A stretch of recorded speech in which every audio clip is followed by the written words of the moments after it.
কুমিল্লায় হামলার প্রতিবাদে অধিকার নিশ্চিত না হওয়ায় রাইজ ইন রেড কর্মসূচি পালন করছে ঢাকা পলিটেকনিক ইনস্টিটিউটের শিক্ষার্থীরা। বেলা 11:30টায় এই কর্মসূচি পালিত হয়। এ সময় শিক্ষার্থীরা 6 দফা মেনে না নেওয়ায় হতাশা ব্যক্ত করেন। এছাড়া সচিবালয়ের বৈঠকে শিক্ষা উপদেষ্টা উপস্থিত না হওয়ার ঘটনারও সমালোচনা করেন তারা।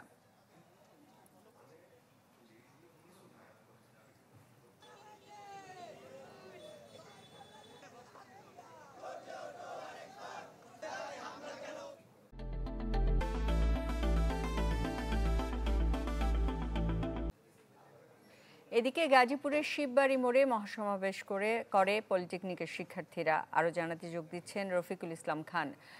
রফিক, সেখানকার পরিস্থিতি জানাবেন। সুস্মিতা, ইতিমধ্যে কিন্তু মহাসমাবেশ শেষ হয়ে গেছে।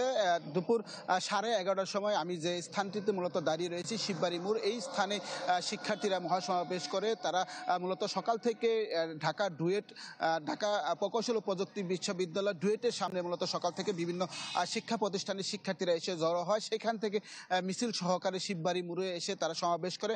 সে সময় সমাবেশ থেকে কিন্তু তারা নানা স্লোগান দিতে থাকে। তাছাড়া যে সমস্ত আসলে শিক্ষা কর্মকর্তা রয়েছে তাদের বিরুদ্ধে নানা ধরনের তারা অভিযোগ এনে স্লোগান দেন এবং বক্তৃতা করেন। তাদের দাবি, যে সমস্ত 6 দফা দাবি রয়েছে, সেই 6 দফা দাবি যতক্ষণ পর্যন্ত দাবি আদায় না করা হবে ততক্ষণ পর্যন্ত তারা আসলে আন্দোলন চালিয়ে যাবে।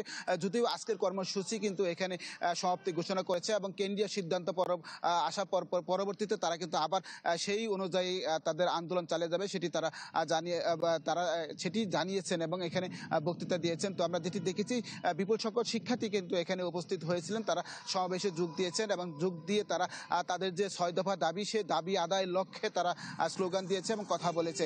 তো এই সমাবেশ শেষ হয়েছে এবং ইতিমধ্যে কিন্তু ছাত্রছাত্রীরা তাদের ক্যাম্পাসে ফিরে গিয়েছে। এই ছিল এখান থেকে সর্বশেষ খবর। সুস্মিতা। রফিক, আপনাকে ধন্যবাদ। গাজীপুরের শিববাড়িতে পলিটিক্যাল শিক্ষার্থীদের মহাসমাবেশ বিষয়ে সবশেষ তথ্য জানাচ্ছিলেন রফিকুল ইসলাম খান।